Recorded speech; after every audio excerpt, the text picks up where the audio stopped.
Nate's knuckles split open on Dutch's teeth. Blood, hot and slick, ran down his wrist as the big man crumpled into the Nevada dust. Nate stood over him, chest heaving, and looked up at the child pressed against the rocks. The world stopped. She had Benjamin's face. Not similar. Not reminded him of. She had his dead son's face. The exact curve of his mouth when he smiled. The same defiant tilt of the chin. And Nate's legs nearly gave out, because Benjamin was 5 years dead and buried, and this was impossible. Except it wasn't. Because she was real, and she was screaming, and Vernon Pike had a gun pointed at Nate's head. "Step away from him, Mr. Crawford." Before we go further, drop your city in the comments so I can see how far this story travels. Hit subscribe and stay until the end, because what happens next, what Nate does to save this child who wears his son's face, it's going to break every rule he's lived by for 47 years. 3 hours earlier, Nate had been alone, the way he preferred it. Hammer striking iron, the forge breathing fire. Nothing but the work and the silence and the careful not thinking about Sarah's grave on the hillside. Then the scream cut through everything. He ran. His bad leg from Gettysburg screamed back, but he ran anyway, because that sound, high and desperate and young, it was every parent's nightmare made audible. "Help me! Please, somebody!" Nate crested Copper Ridge and saw them. 3 men on horseback, circling a small figure like wolves. The man in the dark suit was talking, his voice smooth. "Come down, little miss. Mr. Carver paid good money. No use fighting." "My mama said no." The girl's voice cracked. "She said I'm not for sale." "Your mama's dead, sweetheart. Fell from a wagon. Tragic accident." "You pushed her. I saw you." Nate didn't announce himself, didn't give warning. Just closed the distance in 10 strides and grabbed the thick-shouldered man's boot as he reached for the girl. Yanked hard. The man, Dutch, came off his horse roaring. Which brought them to now. Blood on Nate's knuckles, gun at his head. The girl staring down with those impossible eyes. "Legal papers," Pike said, still pleasant despite the violence. "Contract of indenture, all proper. You're assaulting an officer of the court." "Don't care." Nate's voice was flat. "You will when the sheriff hangs you." "That child ain't property." "The law says different," Pike smiled. "Judge Howard himself signed the contract. 7 years of service to Mr. Augustus Carver of Sacramento. Legal as Sunday church." "Where's her mother really?" "Told you. Accident." "You killed her." This from the girl above them. "I watched you do it." Pike's smile thinned. "Careful, child. Lying about your betters is a sin." Nate looked at Dutch, still gasping in the dirt, at the weasel-faced kid on the 3rd horse, gun drawn but hands shaking. At Pike, with his pleasant mask and dead eyes. He'd killed men like this in the war. Killed them easy. "Get off my land," Mate said. "Can't do that." "Then I guess we have a problem." Pike studied him. "You know who Augustus Carver is?" "Don't care." "Richest man in California. Friends with the governor. One word from him, you lose this forge, this land, everything." "Still don't care." Something shifted in Pike's expression. The pleasantness cracked. "You're making a mistake, blacksmith." "Made plenty. What's one more?" Pike holstered his gun. Dutch hauled himself onto his horse, blood streaming from his mouth. The kid kept his weapon trained on Nate, terrified but obedient. "We'll be back," Pike said, "with proper authority. And when we come, Mr. Crawford, you'll hand her over. Or burn." They rode south. Nate watched until they vanished, then turned to the girl. She was maybe 7, red hair in tangles, dress torn and bloody, rope burns on her wrists, bruises on her throat. "They gone?" Her voice was small. "For now." "You're bleeding." Nate looked at his split knuckles. "I've had worse." "Are you going to give me to them?" The question landed like a fist. "No." "They have papers, legal papers." "Don't care about papers." "Why?" She climbed down slowly, never taking her eyes off him. "You don't know me." Nate thought about Benjamin, about promises made to dying children, about 5 years of silence. "What's your name?" "Rosemary Sullivan. Rose." "I'm Nathaniel Crawford. Nate." He gestured toward his forge, smoke still rising. "You hungry?" "Yes, sir." "Don't call me sir. Come on." They walked. Rose stumbled twice, exhausted. The third time, Nate caught her elbow. "When'd you last eat?" 2 days, maybe 3. "Sleep?" "Can't remember." At the forge, Nate sat her at his table. Bread, cheese, dried beef. She stared at it like it might vanish. "It's real," he said. "Eat." She grabbed the bread with both hands and tore into it, crying while she chewed. Nate turned away, heated water, gave her privacy for the grief. "Mr. Nate?" Her voice came small behind him. "Yeah?" "My mama. She really dead?" Nate faced her, blood and dirt on her face, 2 old eyes. "Yeah, Rose, she is." "They killed her because of me." "No." He crouched down. "They killed her because they're evil. That's on them, not you." "She wouldn't give me to them, so they shot her." Nate's hands curled into fists.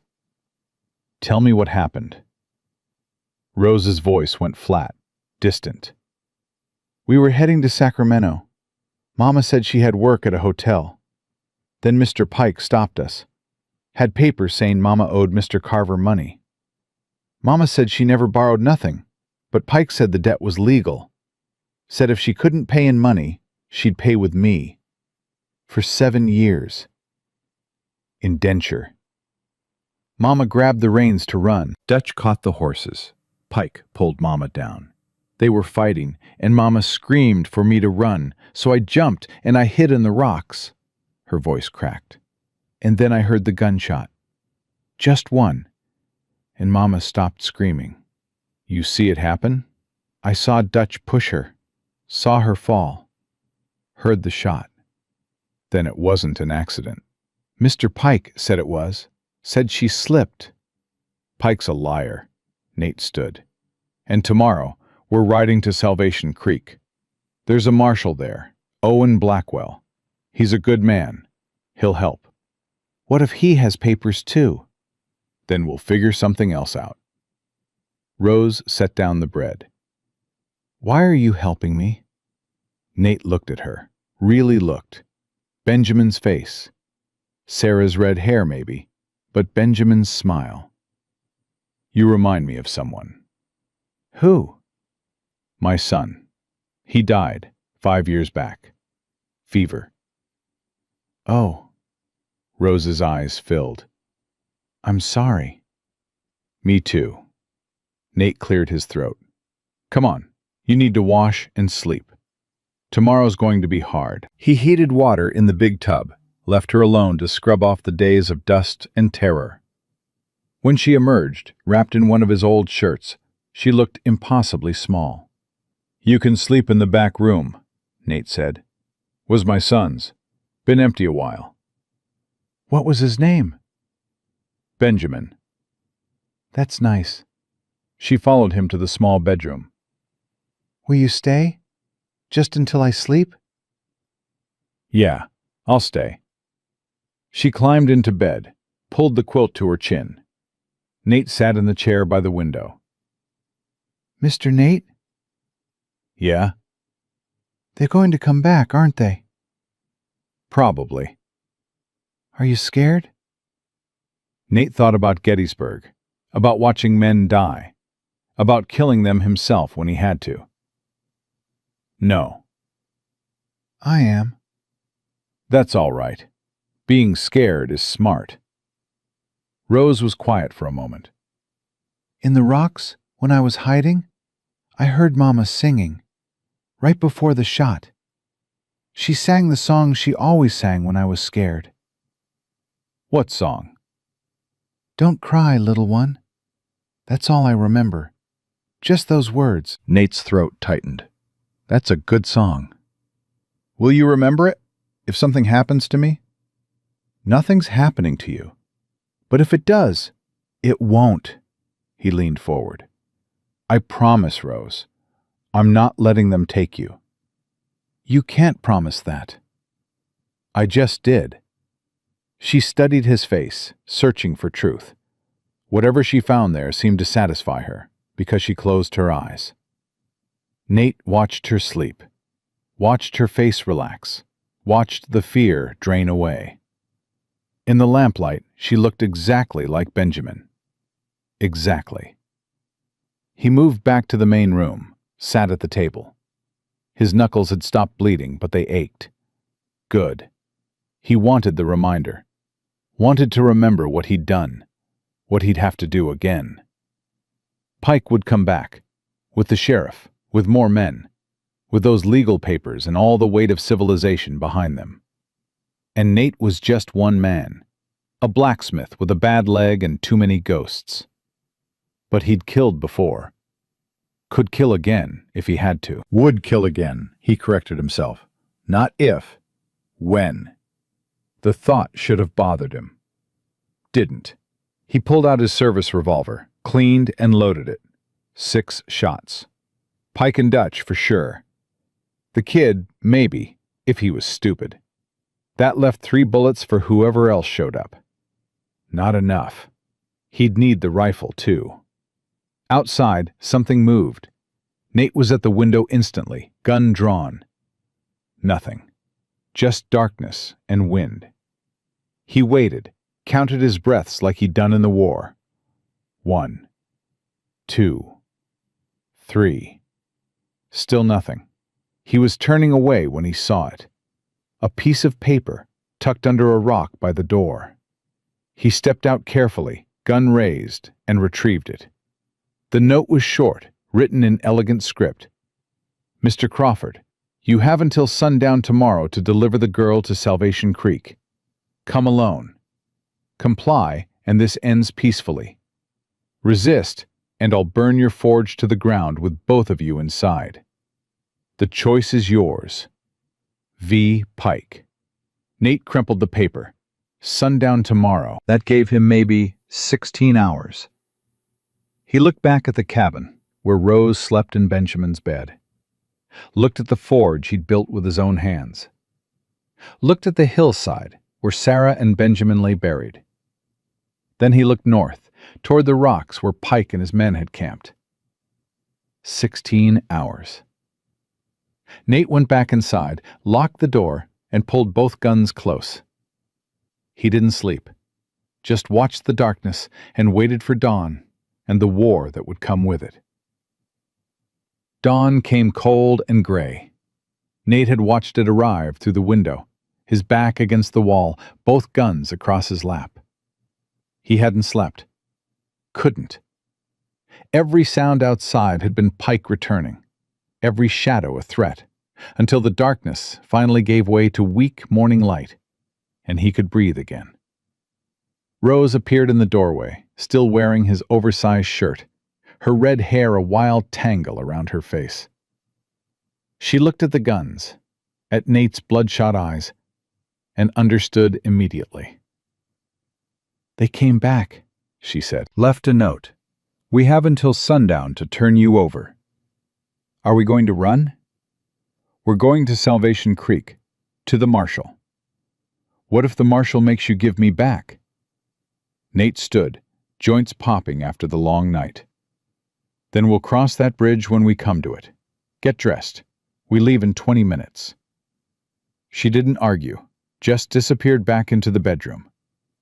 Nate moved to the kitchen, forced himself to eat bread he couldn't taste, to drink water that sat like lead in his stomach. His hands were steady, though. That was good. He'd need steady hands before this was over. Rose emerged, wearing her torn dress, and Nate realized she had nothing else. Nothing but what she'd been wearing when her mother died. He pulled one of Sarah's old dresses from the trunk in the bedroom, something simple and dark that Sarah had worn to church. It would be too big, but better than rags. "Here," he said, holding it out.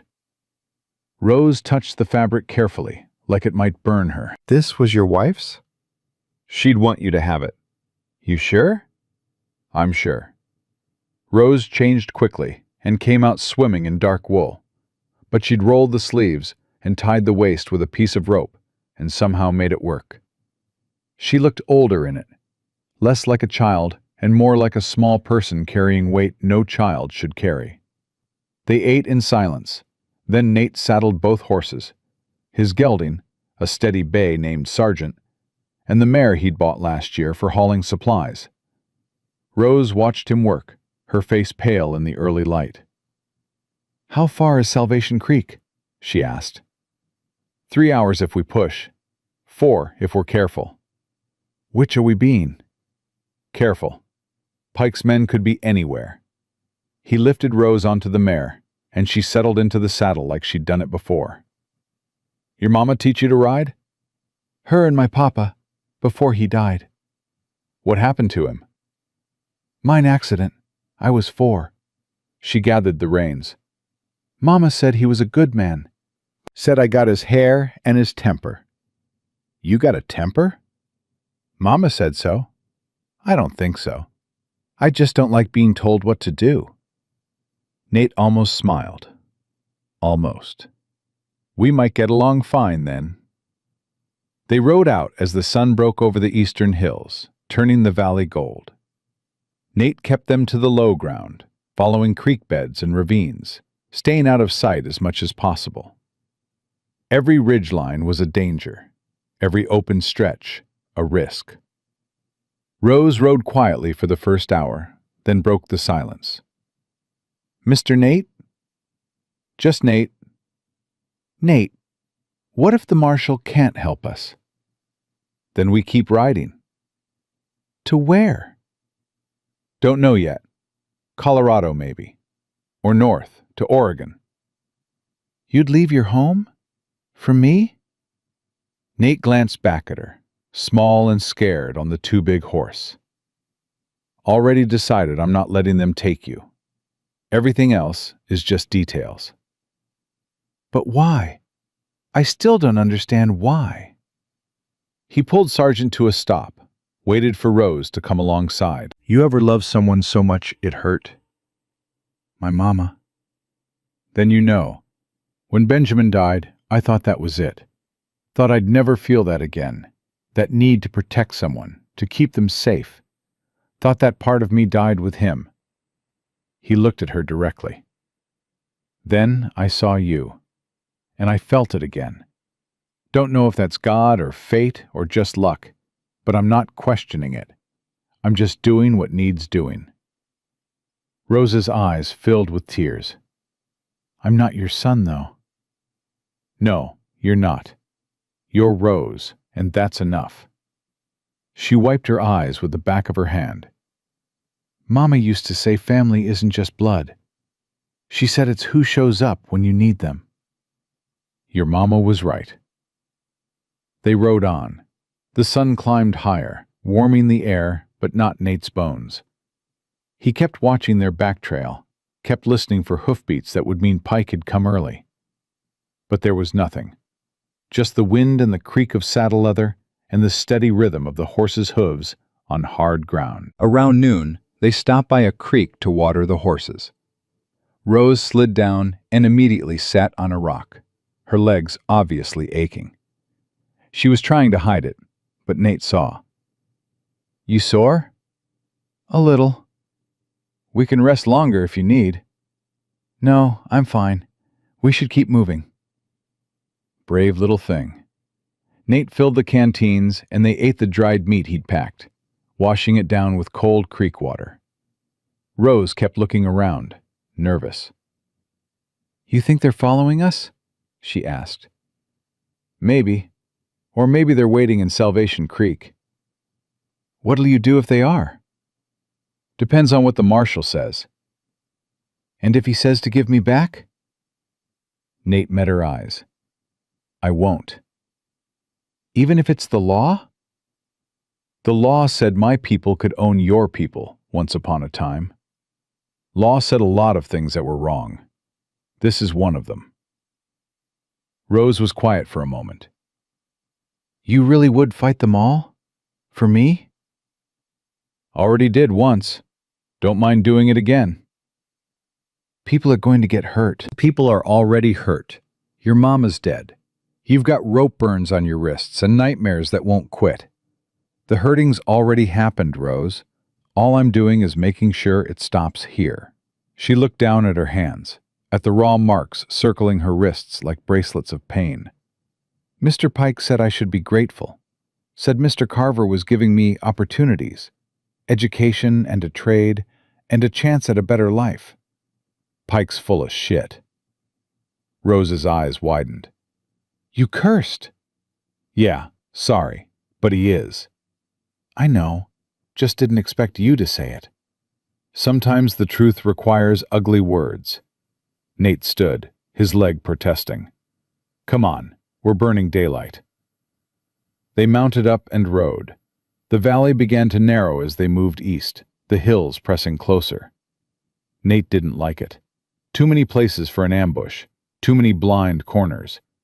But it was the fastest route to Salvation Creek, and they were running out of time. Tell me about Benjamin, Rose said suddenly. Why? Because you loved him, and I want to know. Nate was quiet for a long moment. Then, he was 6 when he died. Loved horses and swimming in the creek and driving his mother crazy with questions. Always asking, why? Why is the sky blue? Why do birds fly? Why can't we live forever? What'd you tell him? The truth when I knew it. Made up answers when I didn't. He didn't care if they were right. Just liked hearing my voice. I was like that with my mama. Yeah? She worked nights sometimes, serving drinks at the saloon. When she'd come home, I'd be half asleep, but I'd make her tell me about her night. Didn't matter what she said, just needed to hear her talking. She must have been tired. She was, but she always did it anyway. Always sat on my bed and told me stories until I fell back asleep. Rose's voice cracked. I'm never going to hear her voice again. No, you're not. Does it get easier, missing them? Nate thought about Sarah's grave, about the flowers he still brought every Sunday, about how he still reached for her in bed sometimes, forgetting she was gone. No, it just gets different. The sharp edge is dull, but the hole never fills. You just learn to live around it. I don't want to live around it. I want my mama back. I know. They crested a rise and Salvation Creek appeared below them, a collection of wooden buildings clustered around a single main street.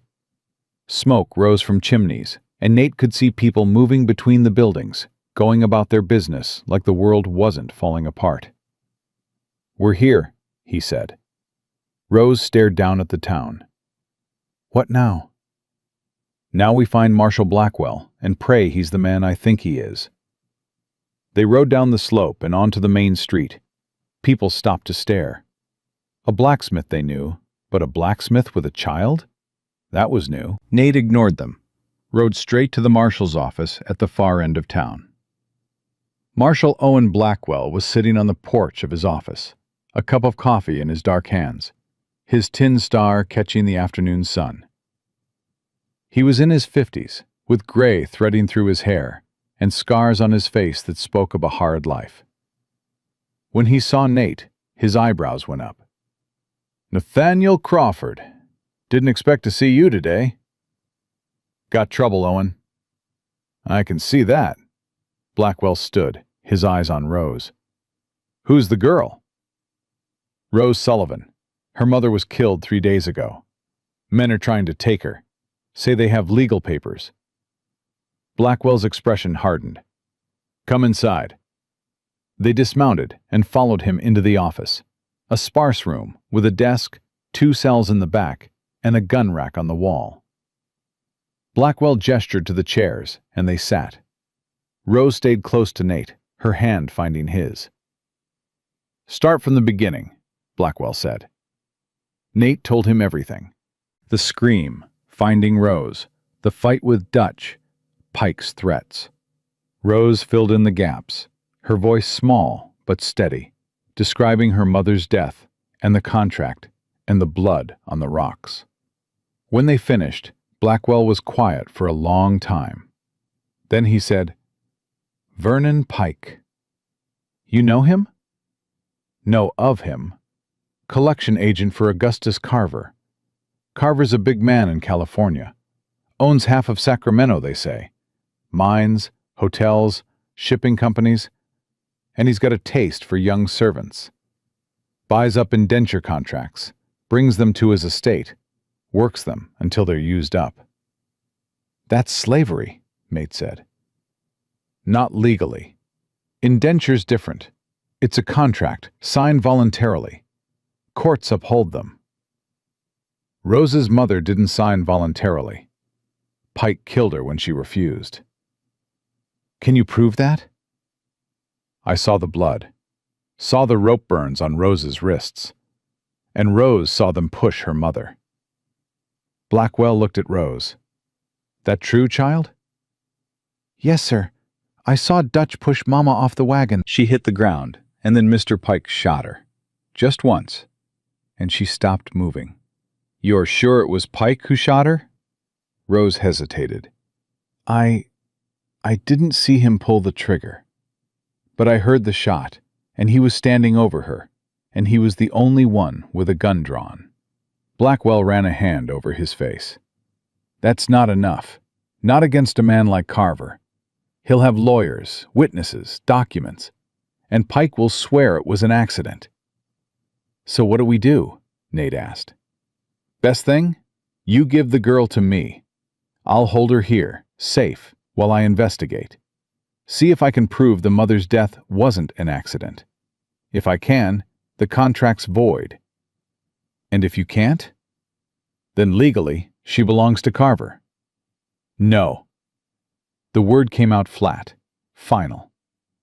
"Nate, I said no, Owen. I'm not handing her over."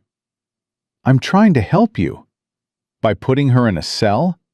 By making her wait while you shuffle papers and hope Carver's lawyers make a mistake? That's not help. That's just slower cruelty." Blackwell leaned forward. "You know what happens if you run? Pike will hunt you. Carver will put a price on your head. You'll be outlaws, both of you. Never able to settle, never able to rest. Is that what you want for her?" "I want her free." "Free and running aren't the same thing." "They are if the alternative is 7 years of slavery." Rose's hand tightened on Nate's. "Maybe the marshal's right. Maybe I should stay here." "No." "But—" "No, Rose. I made you a promise.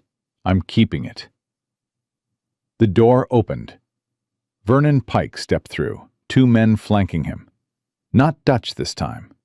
These were harder men, professional, guns worn low and easy. Behind them, Nate could see more men outside, 6 total. Pike smiled. "Marshal Blackwell, good to see you again."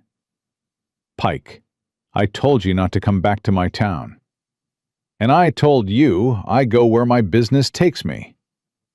Pike's eyes found Rose, and his smile widened. "Hello, child. Time to go home."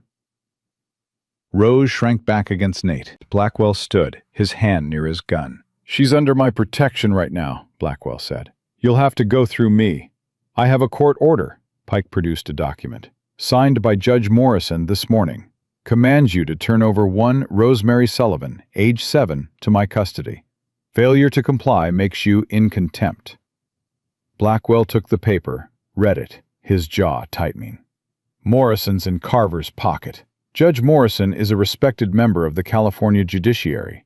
Are you questioning his integrity? I'm questioning yours. Pike's smile never wavered. The law is the law, Marshal. You of all people should understand that. Blackwell looked at Nate, and Nate saw the apology in his eyes before he spoke. I'm sorry. My hands are tied. Like hell they are. Nate, don't. Nate stood, pulling Rose up with him. We're leaving. The two men with Pike moved, blocking the door. Pike shook his head. I'm afraid that's not possible. Get out of my way. Can't do that.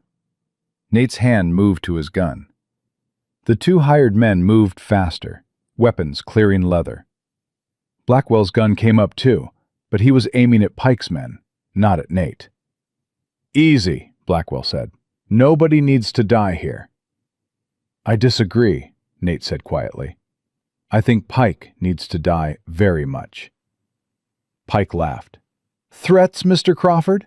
From a blacksmith who's already assaulted my associate? You're making this worse for yourself.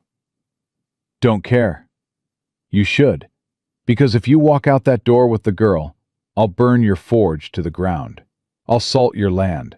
I'll make sure you never work in this territory again. Already planning to do that anyway, aren't you? Pike's smile finally dropped. Give me the girl, Crawford. Last chance.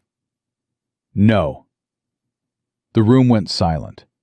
Nate could hear his own heartbeat, could feel Rose trembling beside him.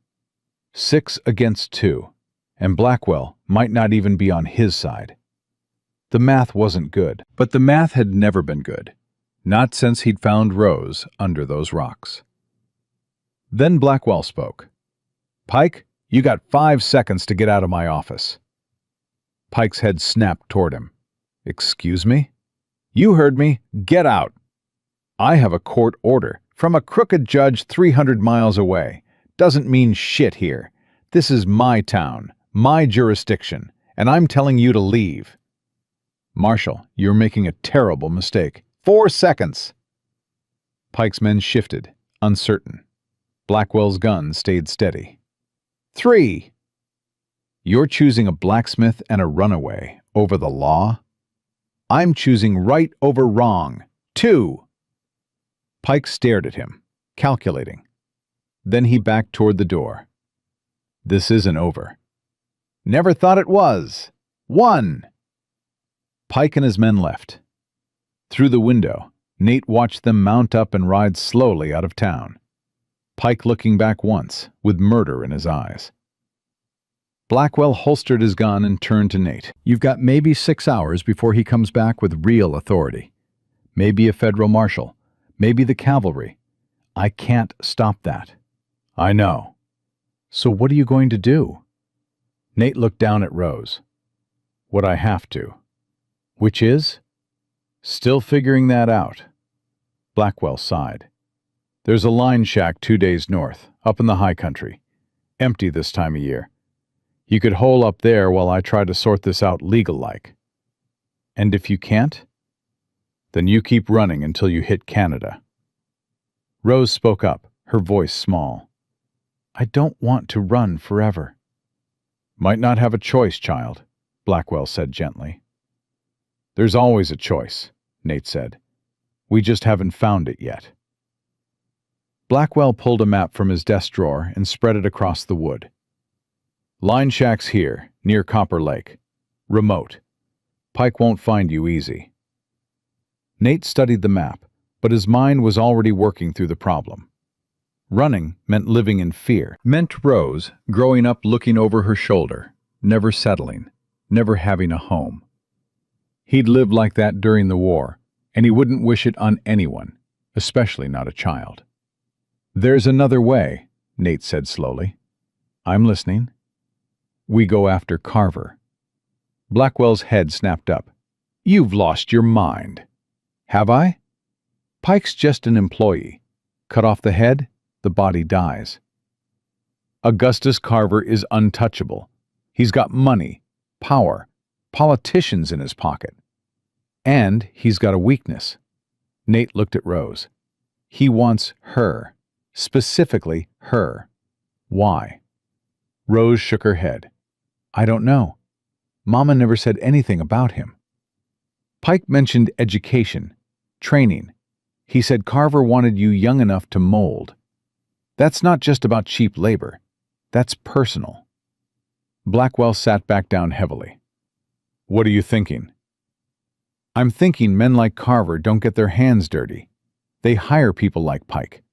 But Pike's not loyal, not really. He's loyal to money. And if we can prove Carver ordered your mama's death, Rose, then the whole contract falls apart. Prove it how? Rose asked. Pike keeps records. Has to, for the money. If we can find them, find proof that Carver paid for murder, then we've got leverage. That's insane, Blackwell said. You want to rob Vernon Pike? I want to save Rose. If that means robbing Pike, then yes. You'll get yourself killed. Maybe, but at least I'll die trying instead of running. Rose pulled her hand from Mate's. I don't want you to die for me. And I don't want you spending 7 years as Carver's property. So we're at an impasse. Nate crouched down to her level.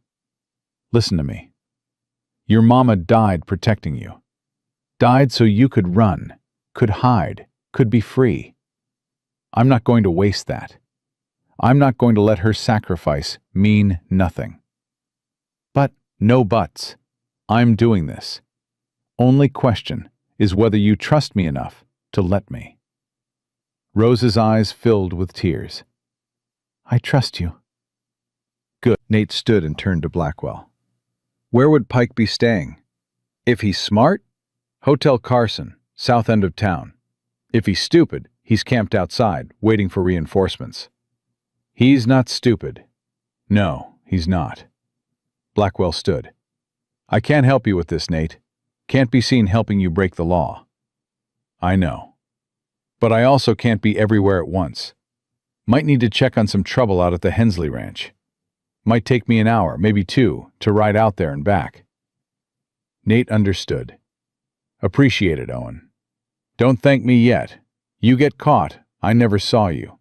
Never had this conversation. Fair enough. Blackwell moved to the door, then paused. Nate, be careful. Pike's dangerous, but Carver's worse. You poke that bear, he'll come down on you with everything he's got. Then I better make sure the poke counts. Blackwell left. Nate and Rose stood alone in the marshal's office, the afternoon sun slanting through the windows. Rose looked up at him. What do we do now? Now you stay here. Lock the door. Don't open it for anyone but me or Blackwell. You're going alone? I am. That's stupid. Probably, but I'm not putting you in more danger. I'm already in danger, and 2 people are harder to catch than 1. Nate almost smiled. Your mama was right. You do have a temper. Please, don't leave me here. Something in her voice made him pause. Not anger. Fear. Real fear. The kind that went bone deep. He remembered that fear from the war. The terror of being left behind. Of waiting while others fought. Of not knowing if they'd come back. All right, he said. But you stay close, and you do exactly what I say. Understand? I understand. They left the office and moved through the back alleys of Salvation Creek, avoiding the main street. Nate's hand stayed near his gun, his eyes scanning every shadow, every doorway. Pike's men could be anywhere. Hotel Carson sat at the edge of town, a 2-story building with peeling paint and crooked shutters. Nate circled it once, counting windows, exits, noting the stable out back where Pike's horses were tied. 3 horses, so Pike and 2 men. Better odds than 6. Wait here, Nate whispered to Rose, tucking her behind a water trough. What are you going to do? Going to see which room is Pike's.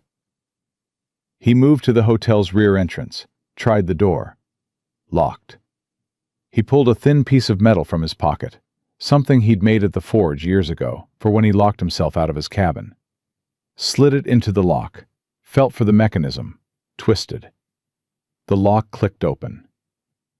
Inside, the hotel was quiet. Late afternoon, most guests would be out, working or drinking or doing whatever people did in small towns. Nate climbed the stairs slowly, testing each step for creaks. At the top, he found 4 doors. 3 were open, rooms empty. The 4th was closed. He pressed his ear against it and heard voices. Pike's smooth tone and another man's rougher voice, arguing. "Don't care what the marshal said, we're not leaving without her. I'm telling you, we wait. Carver wants this done clean, not with bodies in the street. Carver's not here, we are, and that blacksmith made me look like a fool. Dutch, you are a fool. Now shut up and let me think." So Dutch was still alive, still angry. That complicated things. Nate backed away from the door and returned to Rose. "Pike's in room 4, 2nd floor. He's got Dutch with him." "Just 2? "Sounds like. The 3rd man's probably watching the horses or guarding the front." "So what's the plan?" Nate looked at her, this small girl with too much courage and her mother's red hair. "The plan is you go back to the marshal's office and wait." "No." "Rose, I said no. You need someone to watch your back. And I'm small. I can hide, can move quiet. Mama taught me." "Your mama taught you to be a lookout?" "Mama taught me to survive. Sometimes that meant being quiet and invisible." Nate wanted to argue, wanted to send her somewhere safe. But safe didn't exist anymore, not for Rose. And maybe she was right. Maybe 2 people, even if one was just a child, were better than 1.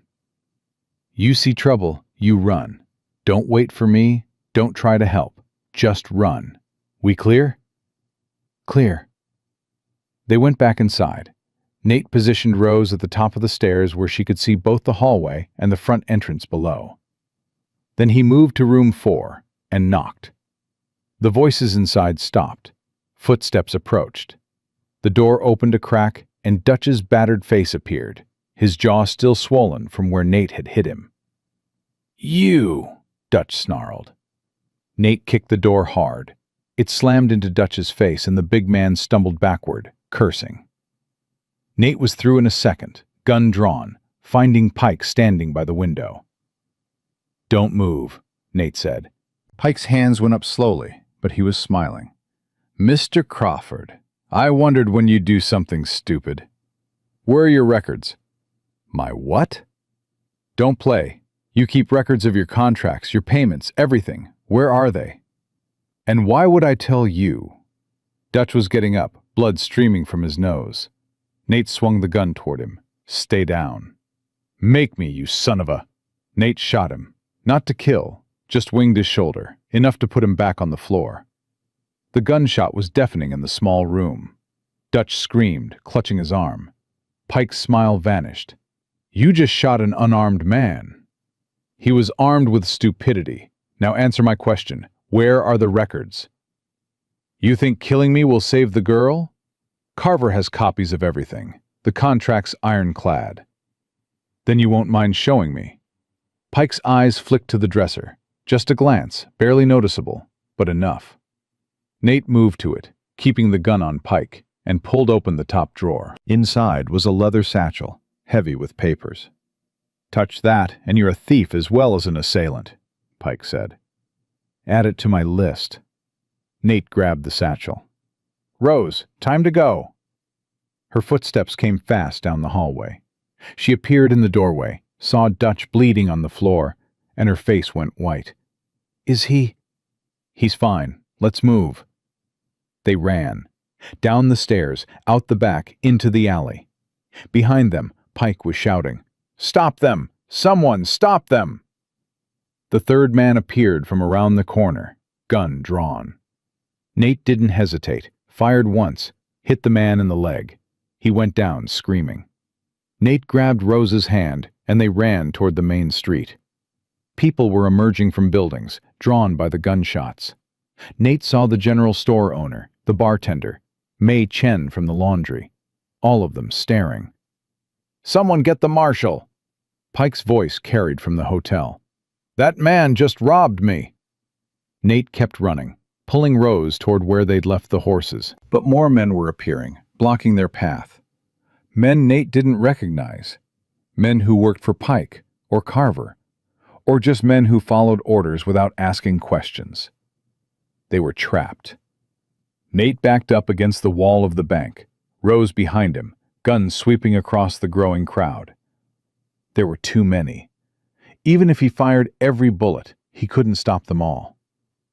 "Easy now," Pike called from the hotel porch. He was walking toward them slowly, hands visible, like approaching a spooked horse. "Nobody else needs to get hurt. Just give me the satchel and the girl, and we'll forget this happened." "Go to hell," Nate said. "Mr. Crawford, please, be reasonable. You're outnumbered, outgunned. This ends one way." "Then I guess we find out how many of you I can take with me." Pike stopped. For the first time, Nate saw genuine uncertainty in his eyes. Because Nate meant it. Pike could see that. Everyone could see that. Then a new voice cut through the tension. "That's enough." Reverend Amos Fletcher stepped out of the church, his white hair catching the late sun. He was old, maybe 70, his back bent from years of living. But his voice was strong. "Reverend, this is not your concern," Pike said. "Child in danger? That's every Christian's concern." Fletcher moved through the crowd, people parting for him. "What's happening here?" "This man," Pike gestured to Nate, "has stolen my property and assaulted my associates." "I see blood. I see fear. I see a little girl who looks terrified." Fletcher stopped beside Nate. "Don't see any theft, though." "He has my satchel." "I see a man holding a bag. Don't know that it's yours." "Reverend, with all due respect." "Son, when someone says, 'with all due respect,' they usually mean the opposite." Fletcher turned to the crowd. "How many of you know Nathaniel Crawford?" A few hands went up. Not many. Nate kept to himself, mostly. "How many know him to be a liar or a thief?" No hands. "How many have heard him speak ill of anyone, cheat anyone, hurt anyone who didn't deserve it?" Still no hands. "Now," Fletcher continued, "how many of you have heard stories about Augustus Carver, about his mines where workers die regular, about his hotels where young girls disappear, about contracts that look legal but smell like slavery?" Uncomfortable shifting, downcast eyes. Nobody wanted to say it out loud, but everyone knew. "I thought so." Fletcher looked at Pike. "I think maybe you should leave our town, Mr. Pike, before someone gets hurt that doesn't deserve it. I have a legal court order from Judge Morrison, who drinks for free at Carver's hotels, who got his appointment through Carver's political donations. You want to wave that paper, you go ahead. But don't expect us to pretend it means anything." Pike's jaw tightened. "You're all making a mistake. When Mr. Carver hears about this, then he hears about it." This from Mei Chen, stepping forward. "We're not afraid of rich men in Sacramento." "I am," said the bartender. "But I'm more afraid of looking at myself in the mirror if I let you take that child." More voices joined in. Not everyone. Some people backed away, wanted no part of this trouble. But enough stayed. Enough stood between Pike and Nate. Pike looked around, calculating. Then he smiled, but it was thin and cold. "You've made your choice. Live with the consequences." He turned and walked back to the hotel. His men followed, Dutch, limping and bleeding, the third man being helped along. They mounted their horses and rode out, Pike looking back once at Nate. "This isn't finished," he called. "Never thought it was," Nate called back.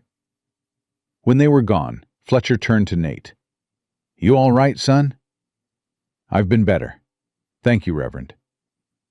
"Don't thank me. Thank the Lord who put me in this place at this time." Fletcher looked down at Rose. "And who is this?" "Rose Sullivan. Her mother was killed by Pike's men. They're trying to take her." "I see." Fletcher's face softened. "Hello, Rose." Hello, sir. Rose's voice was small. "Your mama. She die protecting you?" Rose nodded, unable to speak. "Then she was a woman of courage. You honor her by living, child. By living free." Fletcher straightened. "Nate, you need sanctuary?" "Might. Pike will be back." "Then you'll stay at the church tonight, both of you. I've got a room in the back, small but clean. You'll be safe there." Reverend, I don't want to bring trouble to your door. "Too late. Trouble's already here. Question is whether we face it together or alone. I prefer together." Nate felt something catch in his throat. He'd been alone so long, he'd forgotten what community felt like. What it meant to have people stand beside you for no reason except it was right. Thank you, he managed. They followed Fletcher to the church, a simple building at the north end of town. Inside was cool and quiet, sunlight filtering through plain glass windows. Fletcher led them to a small room behind the altar, barely big enough for a bed and a chair. "You rest," Fletcher said. "I'll bring food shortly."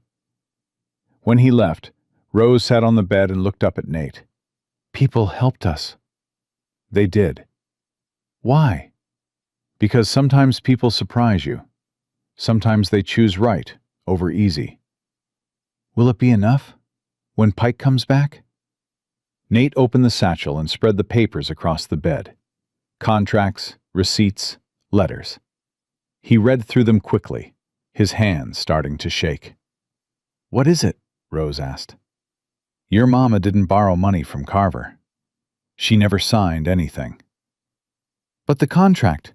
"The contract's a forgery. Look." He held up 2 papers. "This one's supposedly your mama's signature, agreeing to indenture. This one's a receipt from a Sacramento boarding house from 2 months ago, also with her signature. They don't match." Rose studied them. "Mama's real signature is rounder. The one on the contract is too sharp." "Exactly. Pike forged it, which means the whole thing is fraud." "So I'm free?" "Not yet. We need someone who can verify this, someone Pike can't intimidate or buy off." "Who?" Before Nate could answer, Fletcher returned with bread, cheese, and water. Nate showed him the documents. "Can you read, Reverend?" "Well enough. Why?" "Need you to look at these signatures. Tell me if they match." Fletcher studied them carefully, holding them up to the light. After a long moment, he shook his head. "Not even close. One's clearly copied from the other, but the hand is different." "You'd swear to that?" "In front of God and any judge you like." "Even if it meant going against Augustus Carver?" Fletcher smiled. "Son, I'm 73 years old. I've buried 2 wives and 4 children. I've lived through war and drought and every kind of sorrow the Lord saw fit to send." "You think I'm afraid of some rich man in a city?" "No, sir. I guess you're not." "Good. Now eat, both of you. You're going to need your strength." They ate in silence, the weight of what came next hanging over them. Pike would return, probably with more men, maybe even with federal authority. And when he did, a forged signature and a reverend's testimony might not be enough. But it was more than they'd had this morning, more than they'd had when Nate heard Rose screaming 3 days ago. It was hope, small and fragile, but real. Rose finished eating and curled up on the bed. Within minutes, she was asleep, exhausted from fear and running and carrying grief too heavy for a child. Nate watched her breathe, watched her face relax, and felt the weight of responsibility settle on his shoulders like iron. He'd promised to protect her, had killed for her, stolen for her, made enemies of powerful men for her. And he'd do it all again, without hesitation. Because somewhere between finding her in those rocks and now, Rose had stopped being a stranger and started being his. Not his daughter, not exactly, but his responsibility, his purpose, his reason for waking up tomorrow. Fletcher sat beside him. You love her. She reminds me of my son. That's not what I asked. Nate was quiet for a long time. Then, yeah, I love her. Good. She needs that. Needs someone who'll love her enough to fight for her. I'm just one man, Reverend. One man with a bad leg and a lot of enemies. One man can change the world. Jesus proved that. I'm not Jesus. No, but you're doing his work all the same. Outside, the sun was setting, painting the sky red and gold. Nate watched the light fade and thought about tomorrow, about Pike, about all the ways this could end badly. Then he looked at Rose, sleeping peacefully for the first time in days, and decided it didn't matter.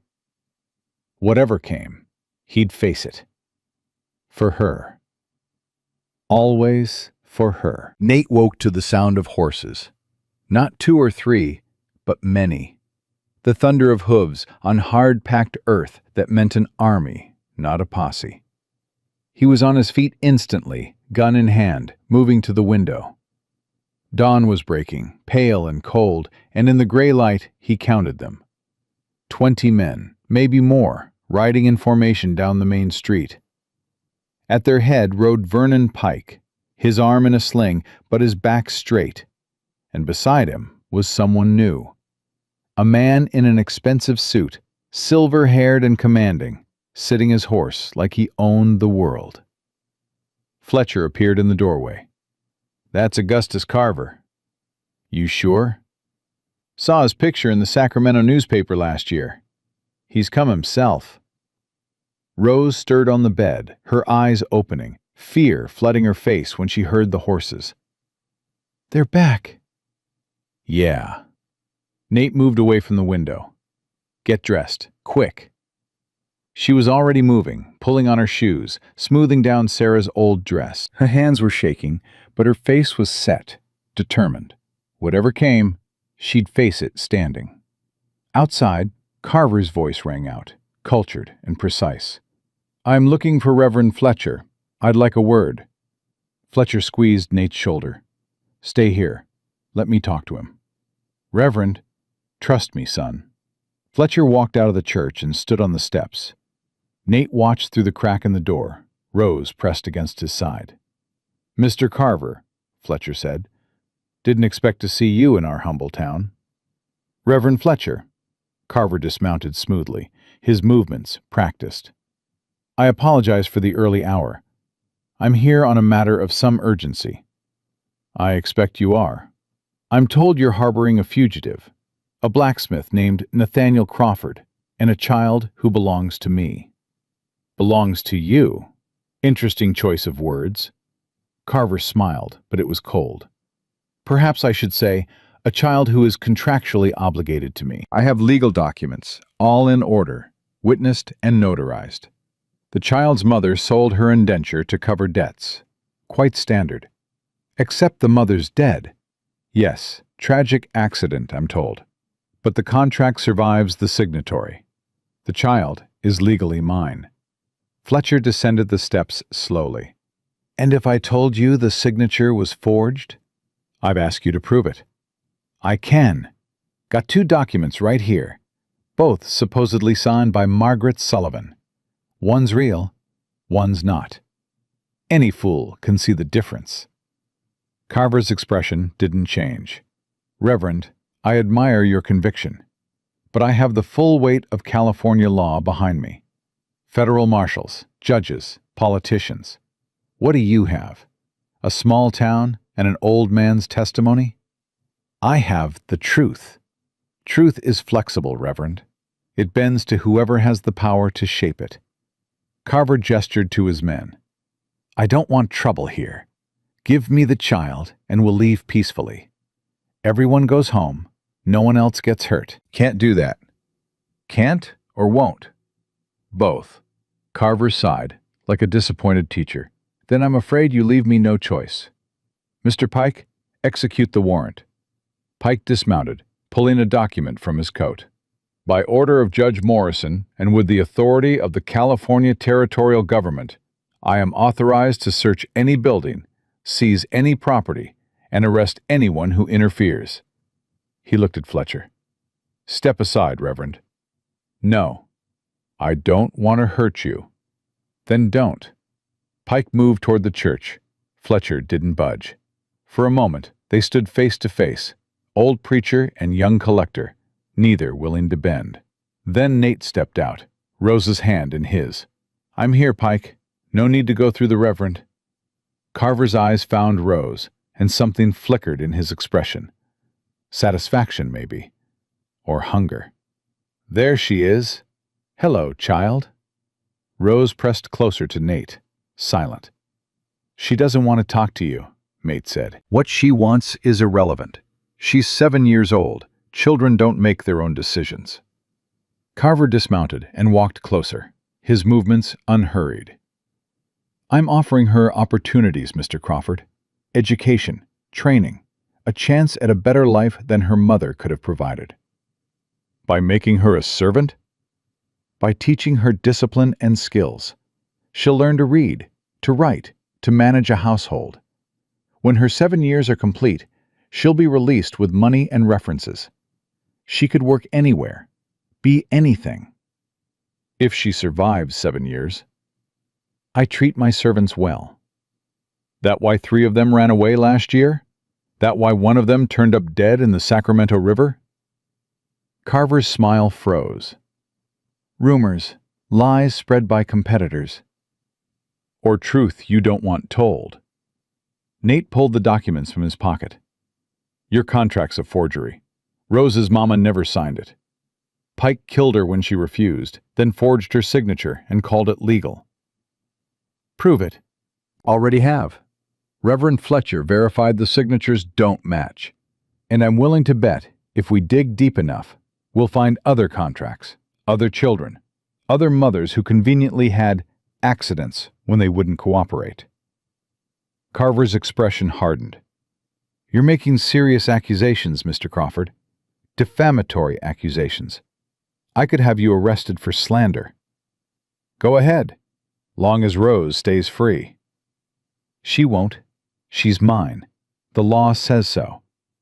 The law's wrong. The law is what I say it is. Carver gestured, and his men moved, spreading out, surrounding the church. 20 guns against 2. The math was simple and brutal. But then doors opened. The general store, the saloon, the boarding house, Mei Chen's laundry. People emerged, and they were armed. Not well armed, not soldier armed, just townspeople with hunting rifles and old revolvers, and whatever they could grab. But they came anyway. Marshal Blackwell stepped out of his office, rifle in hand. That's far enough, Carver. Marshal, you're making a mistake. So you keep saying. But I've looked at those documents Nate showed me. The signatures don't match. That makes your contract fraud and Pike a murderer. You have no jurisdiction over me. True, but I have jurisdiction over this town. And right now, you're threatening my citizens. I'm executing a legal warrant. With 20 armed men? That's not execution. That's invasion. Blackwell worked the rifle's action. Leave now, or I'll arrest you for disturbing the peace. Carver laughed. You and what army? This one. Blackwell gestured to the townspeople. Maybe 30 now, maybe more, standing in doorways and windows, watching, waiting. For a long moment, nobody moved. Then Carver spoke, his voice dropping the pleasant veneer. You people have no idea what you're doing. I own half of California. I have senators, judges, railroad magnates in my pocket. One telegram, and this town disappears from the map. No supplies, no mail, no nothing. You'll starve before winter. Maybe, Fletcher said, but we'll starve free. Free? Carver turned on him. You talk about freedom like it's some holy thing, but freedom without order is chaos. That child's mother was chaos. Drunk, in debt, raising a daughter in saloons and gambling dens. I would have saved Rose from that, given her structure, purpose, a future. By owning her, Nate said quietly. By guiding her. There's a difference. No, there's not. Carver stared at him, and for the first time, Nate saw past the polish, past the expensive suit and cultured voice, to the rot underneath. This was a man who truly believed he had the right to own people, to shape them, to use them up and throw them away. Last chance, Crawford. Give me the girl, walk away. I'll even pay you for your trouble, say, $500? No. 1,000? No amount of money buys her. Then you're a fool. Carver turned to his men. Take her. They moved. 20 men surging forward, and Nate raised his gun, knowing it was hopeless, knowing he couldn't stop them all, but determined to try. Then the townspeople stepped into the street. Not threatening, not raising weapons, just standing there, forming a wall of bodies between Carver's men and the church. Move, Pike ordered. They didn't move. I said, move! Mei Chen stepped forward. She was small, barely 5 feet, but her voice carried.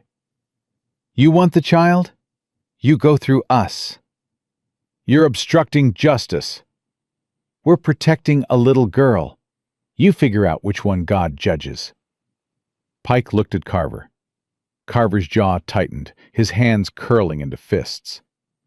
Fine, if that's how you want it. He pulled a pistol from his coat, pointed it at May. Move, or I shoot. The street went silent. May didn't flinch, didn't step back, just stood there, staring down the barrel of Carver's gun. You won't, she said quietly. Won't I? No. Because if you do, you prove everything they say about you is true. That you're a murderer, not a businessman. That you use violence instead of law. You shoot me, you lose everything. Carver's hand trembled. Nate could see the calculation in his eyes, the war between rage and self-preservation. For a long moment, the world held its breath. Then a new voice cut through the tension. Lower the weapon, Mr. Carver. Everyone turned. A man in a dark suit was riding down the street, alone, a silver star on his chest. Not a local marshal's star, a federal star. Who the hell are you? Carver demanded. U.S. Marshal Thomas Webb. I'm here on behalf of the Department of Justice. Webb dismounted, his movements calm, controlled. I've been investigating reports of illegal indenture contracts and human trafficking in Northern California. Your name keeps coming up, Mr. Carver. This is harassment. I have legal contracts. Forged contracts. I've reviewed the documents, Mr. Crawford provided to the Territorial Governor's office yesterday. The signatures are clearly fraudulent. Your associate, Mr. Pike, is wanted for questioning in connection with the death of Margaret Sullivan and at least 4 other women who accidentally died when they wouldn't comply with your contracts. Pike went pale. That's a lie. I never— You killed my mama! Rose's voice rang out, clear and strong. She pulled away from Nate and walked toward Pike, small and fearless. I saw you. I saw Dutch push her, and I heard the gunshot, and I saw her die. Child, you're confused. I'm not confused. You killed her because she wouldn't give me to you. You killed her, and you called it an accident, and you thought nobody would care because we were nobody. But somebody does care. He cares. She pointed at Nate. And they care. She gestured to the townspeople. And God cares, even if you don't. Silence. Then Webb spoke again. Vernon Pike, you're under arrest for murder, fraud, and trafficking. Augustus Carver, you're under investigation. I'd advise you to come with me peacefully. This is absurd. I have rights. So did the women you killed. So did the children you enslaved. Webb's hand moved to his gun. Your choice, Mr. Carver, peaceful or not. Carver looked around at his men, at the townspeople, at the federal marshal with iron in his eyes. The calculation was simple now. Fight and lose everything, or retreat and fight another day with lawyers and politicians. He chose retreat. Fine, I'll come.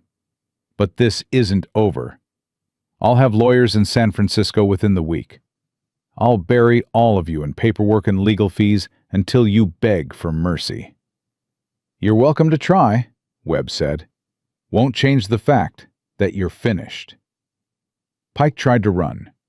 Got maybe 10 steps before Blackwell tackled him, drove him into the dirt, and cuffed his hands behind his back.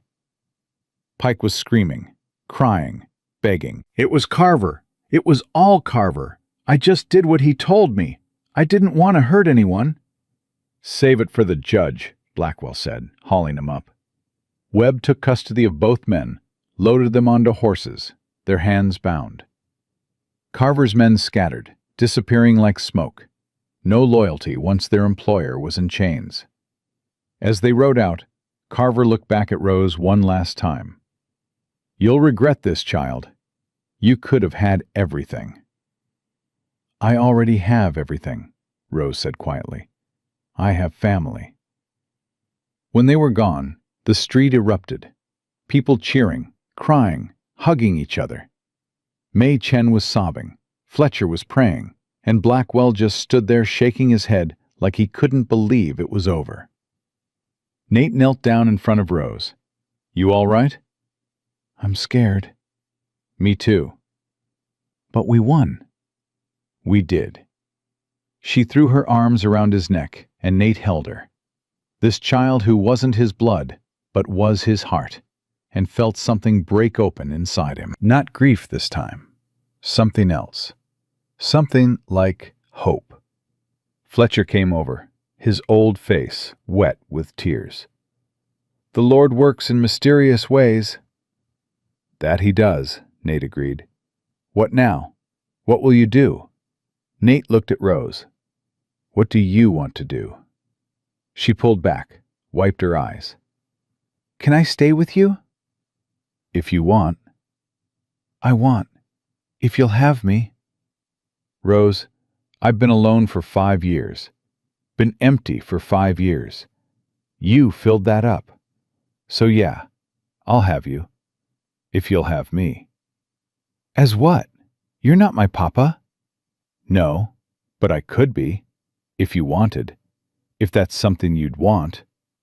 Rose looked up at him with those green eyes that held too much pain, too much loss, but also something new, something like joy. I'd like that, Papa.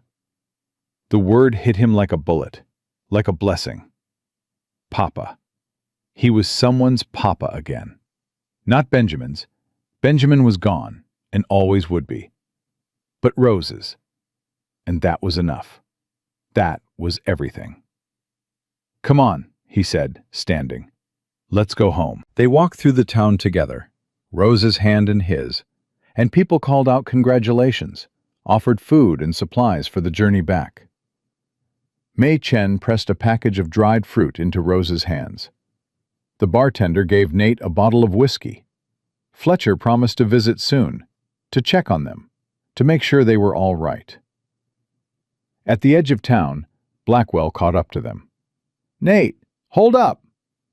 Nate turned. Owen, I need to know, When you shot Dutch and that other man, when you broke into Pike's room and stole those documents, technically, that's assault and robbery.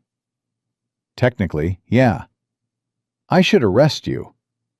Probably should. Blackwell was quiet for a long moment. Then he smiled. But I didn't see anything. Far as I'm concerned, Pike and his men started a fight and you defended yourself. And those documents? Pike dropped them when he was fleeing. You just picked them up and brought them to me as evidence. That's your story? That's my story, and I'm sticking to it. Nate held out his hand. Thank you, Owen. Don't thank me. Just treat that girl right. Raise her good. I will. They rode out of Salvation Creek as the sun climbed higher, warming the air. Nate's forge was waiting, 3 hours west. And after that, whatever life they built together. It wouldn't be easy. Rose would have nightmares, would grieve her mother for years, maybe forever. And Nate would always carry Benjamin's ghost, would always feel that ache when he looked at his son's grave. But they'd have each other. They'd have a home. And somehow, that felt like enough. Halfway back, Rose spoke. Papa? He still wasn't used to that word. Didn't know if he'd ever get used to it. Yeah? Tell me about Benjamin. Tell me everything. So he did. He told her about his son, about Sarah, about the life he'd had and lost. And Rose told him about her mother, about her father, about living in Sacramento, and the night Pike came. They traded stories like currency, like treasures, each one a piece of themselves given freely. By the time they reached the forge, the sun was setting, painting everything gold. The cabin looked different somehow, less lonely, less like a tomb and more like a home. It's small, Nate said. I don't need much. We'll fix it up, add another room maybe, paint the walls. Can I have a garden? Mama always wanted a garden. Yeah, we'll plant one come spring. Vegetables, flowers, whatever you want. They dismounted, and Nate showed Rose around. The forge, the barn, the hillside where Sarah and Benjamin lay buried. Rose stood at the graves for a long time, reading the names carved into the simple wooden crosses. Can we bring flowers here sometimes? She asked. Every Sunday if you want. I'd like that. Mama loved flowers. Then we'll bring them for your mama too. Plant some on her grave when we find out where she's buried. Pike probably dumped her somewhere. Then we'll find her, and we'll bury her proper, with a stone and flowers and everything she deserves. Rose nodded, her eyes wet. Thank you. That night, Nate made dinner while Rose explored the cabin, claiming Benjamin's old room as her own. She found some of his toys, things Nate had kept because he couldn't bear to throw them away. A wooden horse, some carved soldiers, a spinning top.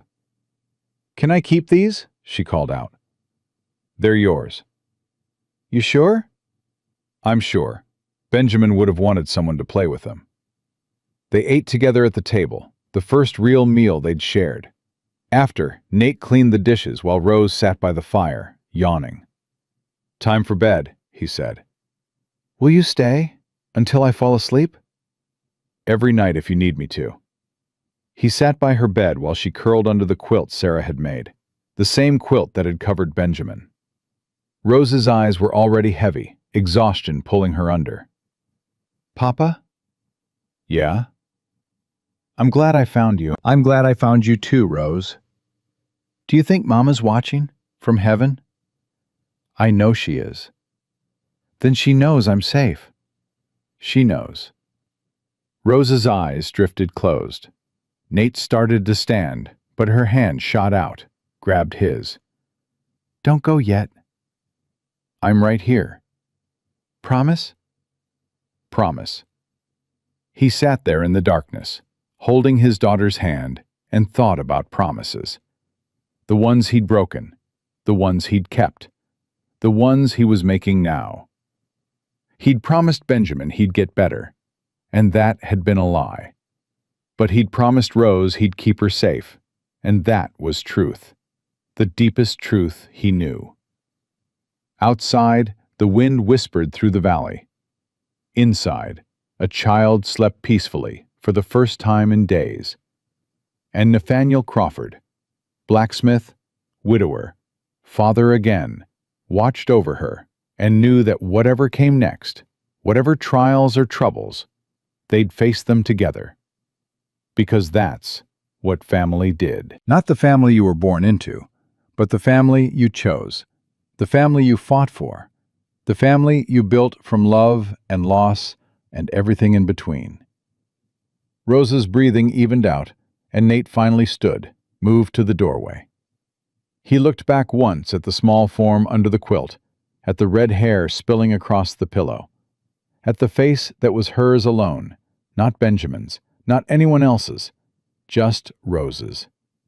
His daughter, his second chance, his reason for waking up tomorrow and every tomorrow after. Nate woke to the smell of smoke, not the good smoke of a forge fire, but something wrong, something burning. He was out of bed and moving before he was fully conscious, years of war training kicking in. The cabin was filling with haze, and he could hear Rose coughing in the back room. "Rose!" He grabbed her, wrapped her in a blanket, and carried her outside. The forge was ablaze, flames shooting through the roof, the heat so intense it hurt to breathe. Everything he'd built, everything he owned, burning. He set Rose down in the yard and ran for water, but even as he grabbed the first bucket, he knew it was hopeless. The fire was too big, too hot, too far gone. "Papa, stop!" Rose was pulling at his arm. "It's not safe." "My tools, the anvil, everything I need to work." "We'll get new ones. Please, just stop." Nate stood there, bucket in hand, watching 5 years of his life turn to ash and ember. The forge where he'd worked every day since Sarah died. The place where he'd hidden from grief, from memory, from everything that hurt too much to face. And now it was gone. Rose was crying, but she was also pulling him back, away from the heat. "I'm sorry. I'm so sorry." "Why are you sorry? You didn't do this." "Carver did, or Pike's friends. Because of me." Nate knelt down, took her face in his hands. "Listen to me. This isn't your fault. None of it. You understand?" "But..." "No buts. Some men burn things because they're too small to build anything themselves. That's on them, not you." By dawn, the fire had burned itself out, leaving only blackened timbers and twisted metal. The anvil was still there, warped by heat but intact. Some tools had survived, buried under debris, but the building itself was gone. Neighbors started arriving as the sun rose. Mei Chen brought food. Fletcher brought lumber. Blackwell brought news that 2 men had been seen riding away from the forge around midnight, men matching the description of Carver's hired hands. "I'll find them," Blackwell promised. "Don't matter," Nate said. "They're gone, and the forge is gone. That's the end of it." "You're giving up?" "No, I'm moving forward." Nate looked at Rose, standing beside him in her nightgown and bare feet, covered in soot. "Got more important things to worry about than revenge." Fletcher put a hand on his shoulder. "What will you do?" "Rebuild." "What else can I do? You could come to town, work at the livery, or help at the general store. And give up this land? No. This is home. Has been for 15 years. Not letting some cowards with matches drive me off." "Then we'll help you rebuild." This from Mei Chen, her voice firm. "Whole town will help." And they did. Over the next week, men came with hammers and saws. Women brought meals. Children helped clear debris. Rose worked alongside them, carrying water, holding boards, never complaining, even though her hands blistered and her back ached. Nate watched her one afternoon, saw the way she pushed through exhaustion, and realized something. She was tougher than he'd given her credit for. Not just surviving, but fighting to build something new from the ashes. Just like him. One evening, after everyone had gone home, Nate and Rose sat in what would become the new forge, eating cold chicken May had brought. "Why do they help us?" Rose asked. Most of them don't even know me. Because that's what people do. When someone's down, you help them up. Not everyone. Mr. Carver didn't. No, some people only think about themselves. But the good ones, they remember that we're all in this together. Rose was quiet for a moment, picking at her food. "Do you think my mama would like it here?" "I think she'd love it. Quiet, peaceful, good people nearby." "I miss her." "I know." "Does it ever stop? The missing?" Nate thought about Sarah, about Benjamin, about the graves on the hillside that he visited every Sunday without fail. "No, but it changes, becomes less sharp, more like an old scar than a fresh wound." "How long does that take?" "Long as it takes. There's no schedule for grief, Rose." She leaned against him, and Nate put his arm around her shoulders. They sat like that until the stars came out, father and daughter, building a life from ruins. 2 weeks after the fire, Marshal Webb returned. He rode up alone, his horse tired, his face grim. "Nate, Rose, good to see you both." "Marshal, what brings you back?" Webb dismounted, pulled a folded paper from his coat. "Official business. Augustus Carver was convicted of fraud and human trafficking. He'll spend the next 20 years in territorial prison." "And Pike?" "Vernon Pike was convicted of murder in the first degree. Margaret Sullivan and 4 other women. He hangs next month." Rose went very still. Nate felt her hand find his, grip tight. "There's more," Webb continued. "We found your mother's body, Rose. She was buried in an unmarked grave outside Sacramento. We've moved her to a proper cemetery with a headstone.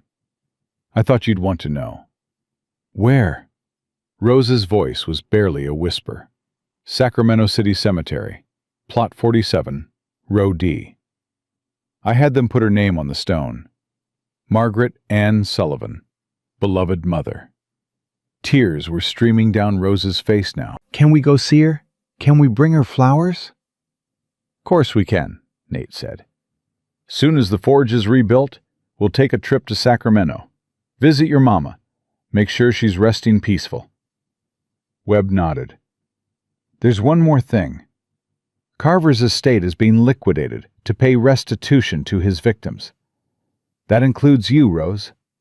You're entitled to compensation for what he tried to do." "How much?" Nate asked. $5,000. The number hung in the air like smoke. $5,000 was more money than Nate had seen in his entire life. More than most people in the territory would earn in a decade. "I don't want his money," Rose said. "Rose, I don't. He tried to buy me once.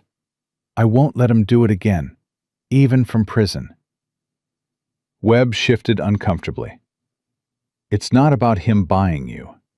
It's about making things right. Your mother died because of him. You deserve something for that." "My mama deserves to be alive. Money won't bring her back." "No, but it could give you a future. Education, opportunities, choices." Rose looked up at Nate. "What do you think?" "I think it's your money, your choice. Whatever you decide, I'll support you." She thought for a long moment. Then, "Can we use it to help other people?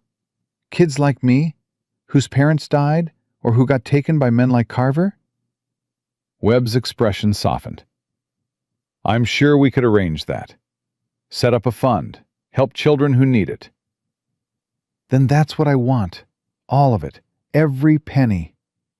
"Rose, you should keep some." "No. I have everything I need right here." She squeezed Nate's hand. "I have a home, a papa, people who care about me. Other kids don't have that. They need it more." Webb looked at Nate. "You're raising her right." She was already raised right. I'm just trying not to mess it up.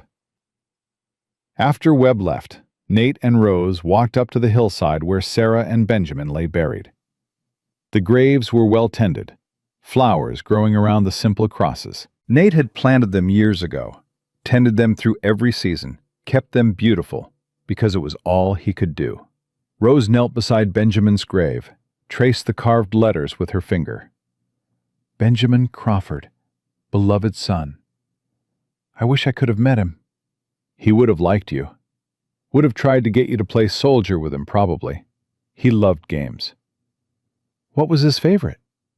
Hide and seek. He was terrible at it. Always giggled when you got close.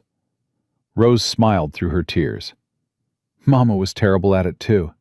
She'd always hide in the same places, under the bed or behind the door. I always found her in 2 seconds. Smart woman, letting you win. I know. I figured that out later. But it was nice, feeling like I was good at something. Nate sat down beside her in the grass. Rose, I want to ask you something important. Okay. I want to adopt you, make it legal and official, make you a Crawford, but only if that's what you want. She looked at him, those green eyes wide. You mean it? Mean it more than anything I've ever said. But my name is Sullivan. That's my mama's name, my papa's name. I don't want to lose that. You don't have to. Could be Rose Sullivan Crawford. Keep your past, add your future. Rose Sullivan Crawford. She tested it, rolled it around on her tongue. That's a lot of name. You're a lot of person. You can handle it. She threw her arms around him, and Nate held her, this child who'd come into his life screaming and terrified, and had somehow become his whole world. Yes, she whispered. Yes, I want that. I want to be your daughter. Then you are. Papers or no papers, you're mine and I'm yours. That's all that matters. They sat there until the sun began to set, talking about Benjamin, about Margaret, about the people they'd loved and lost. And somehow, in the sharing, the grief became lighter. Not gone, never gone, but bearable. The new forge was finished by October, smaller than the old one, but solid. Nate worked the first piece of iron on the new anvil with Rose watching, her face bright with pride. What are you making? You'll see. He worked for hours, heating and hammering, shaping the metal until it took form. When he was done, he plunged it into water, and the steam rose in clouds. He pulled it out and held it up.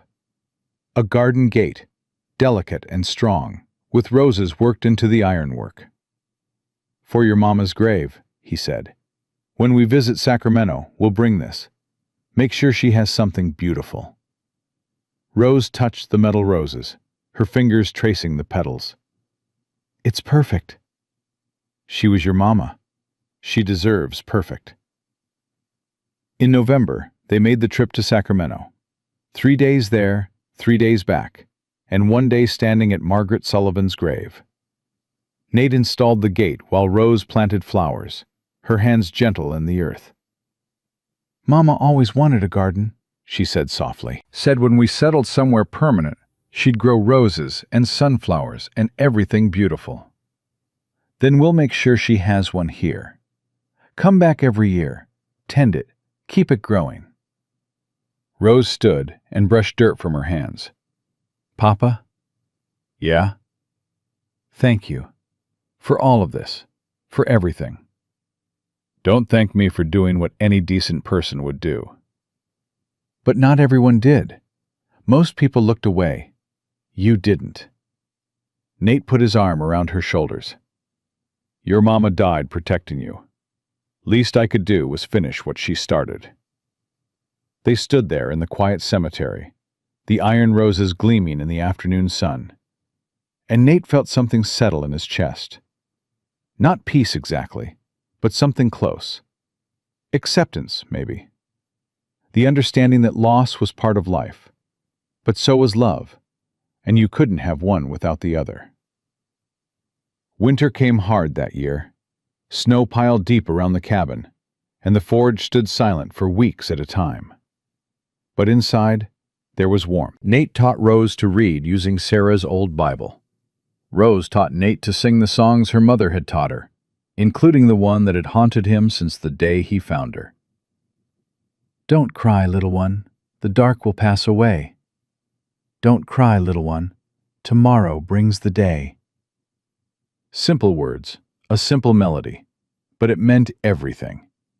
Margaret had sung it to Rose while dying, and now Rose sang it to Nate on cold nights when the wind howled and the memories came too sharp. One evening in December, Rose was sitting by the fire, mending one of Nate's shirts. Her hands had grown sure with the needle, her stitches small and even. "Papa, can I ask you something?" "Always." "Do you think you'll ever get married again?" The question surprised him. "Why do you ask?" "Because you're not old, and you're not mean. Some woman would probably want you." "Some woman, huh?" "Mei Chen looks at you sometimes, when you're not watching." Nate felt heat creep up his neck. May's a friend. Mama had lots of friends, but she looked at some of them different. "Rose, I'm just saying, if you wanted to, I wouldn't mind, long as she was nice to you." "That's mighty generous of you." "I mean it. You don't have to be alone just because of me." Nate set down his coffee and moved to sit beside her. "I'm not alone. I have you, and right now, that's enough. More than enough." "But someday?" "Someday, maybe, if the right person comes along and if you're comfortable with it. But there's no rush. We've got time." Rose smiled and went back to her mending. "Good, because I'm not ready to share you yet." "Fair enough." Spring came with mud and rain and the promise of new growth. Rose planted a garden behind the cabin, working the soil with determination. She planted vegetables for eating and flowers for beauty, just like her mother would have wanted. Nate helped when he could, but mostly he watched, marveling at how much she'd grown in 6 months. Taller, stronger, less haunted. She still had nightmares sometimes, still woke up crying for her mother. But they were less frequent now, and when they came, Nate was there. One Sunday in April, they were riding back from town when Rose spoke up. "Papa, I've been thinking." "About?" "About the money, the fund for other kids. I want to help run it when I'm older." "That's so?" "I know what it's like, being scared, being alone, not knowing if anyone will help. I want to make sure other kids don't have to feel that way."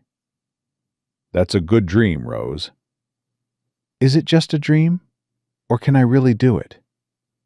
"You can do anything you set your mind to. I'll make sure of that." She rode quietly for a moment. Then, "I'm lucky, aren't I? Even with everything that happened, even with Mama dying, I'm lucky because I found you." Nate felt his throat tighten. "I'm the lucky one." "We're both lucky then." "Yeah, I guess we are." By summer, life had found a rhythm. Nate worked the forge, taking commissions from all over the territory. Rose helped when she could, learning the trade, her hands growing strong from pumping the bellows. In the evenings, they ate together, talked about their days, made plans for the future. Fletcher visited often, sometimes staying for dinner. Blackwell stopped by when he was in the area. Mei Chen came once a week, bringing food and staying to chat. Rose insisted there was nothing romantic there, but Nate noticed May laughing at his jokes more than they probably deserved. One evening in July, on the anniversary of the day Nate had found Rose, they walked up to the hillside. Nate had added a new marker, a simple stone beside Sarah and Benjamin's graves. "In memory of Margaret Ann Sullivan," it read. "Beloved mother, fierce protector. She died so her daughter could live free." Rose traced the letters, tears streaming down her face. "She did, didn't she? She died for me."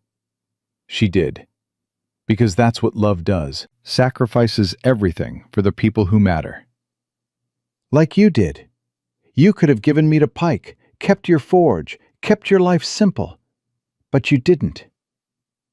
Wasn't a sacrifice, Rose. Was a choice. And I'd make it again every single day. She looked up at him, this child who'd become his daughter, and smiled. I love you, Papa. I love you too, Rose. More than I thought I could love anything again. They stood there as the sun set, painting the valley gold and red. Somewhere in the distance a bird called. Somewhere closer, the creek murmured over stones. And in the quiet, Nate felt something he hadn't felt in 5 years. Complete. Not healed exactly. The scars were still there, would always be there. But whole. Because grief and joy could exist together. Because loss and love were two sides of the same coin. Because you couldn't appreciate the light without understanding the darkness. Rose took his hand. Come on, Papa. May's bringing supper, and you need to wash up. Since when did you start giving orders? Since always. You just started listening. Nate laughed, really laughed, and followed his daughter down the hillside toward home. Toward the cabin that wasn't lonely anymore. Toward the forge that rang with purpose again. Toward a life he'd never expected, but wouldn't trade for anything. Behind them, the graves stood silent in the fading light. Sarah and Benjamin, forever at rest. Margaret, finally at peace. The dead watching over the living, the past making room for the future. And Nathaniel Crawford, who'd lost everything and found it again in the most unexpected way, walked toward tomorrow with his daughter's hand in his and gratitude in his heart. Because some things were worth fighting for, worth bleeding for, worth burning down your whole life and building it back from scratch. Family was one of those things. Not the family you were born into, but the family you chose. The family you fought for. The family you built from love and loss and everything in between. That was worth everything. That was worth the world. And as they reached the cabin and May's wagon came into view, as Rose ran ahead laughing and Nate followed more slowly, his bad leg aching, but his heart full, he understood something he'd been too grief-stricken to see before. Life wasn't about avoiding pain or hiding from loss. It was about loving anyway, fighting anyway, building anyway. It was about showing up when someone needed you, even if that someone was a stranger screaming in the rocks. It was about choosing right over easy, love over fear, hope over despair. It was about being the person someone could count on when the whole world fell apart. Nate had been that person for Rose, and Rose had been that person for him. Even if she didn't know it, she'd saved him just as much as he'd saved her. They'd saved each other. And that, Nate thought as he stepped into the warm cabin where May was already setting out plates and Rose was chattering about her garden, that was the whole point. Not just surviving, but living, really living, with all the messiness and pain and unexpected joy that came with it. Papa, you're letting the heat out, Rose called. Coming. He closed the door and joined them at the table, his family, chosen and beloved. The past was buried on the hillside. The future was sitting across from him, talking with her mouth full, gesturing wildly as she told May about the tomatoes that were finally ripening. And the present, this moment, this breath, this heartbeat, was exactly where he needed to be. Home.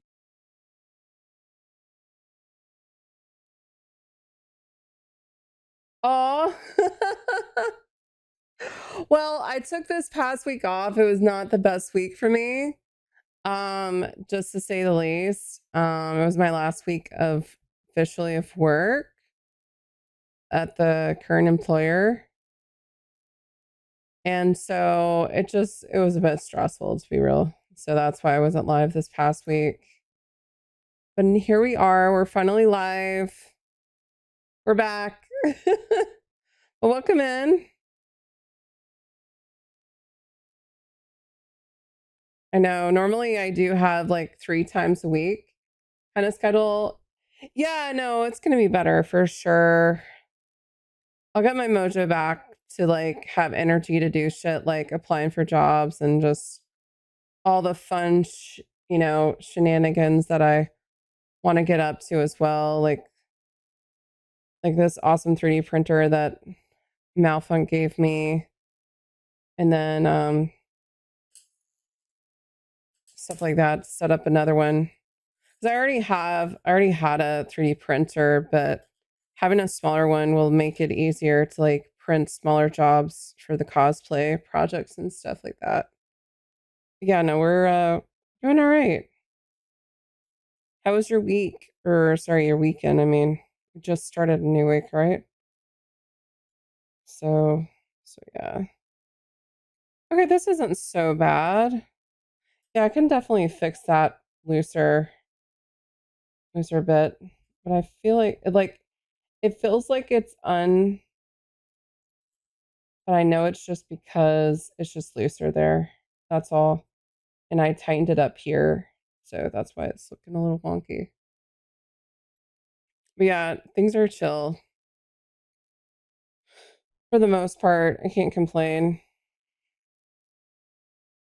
Weekend was great. Was my happy birthday!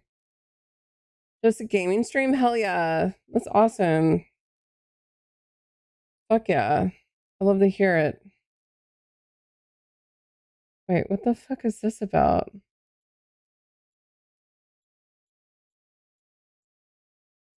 Wait, hold up. Wait, did I have like one more to do? I thought I already did it though. What the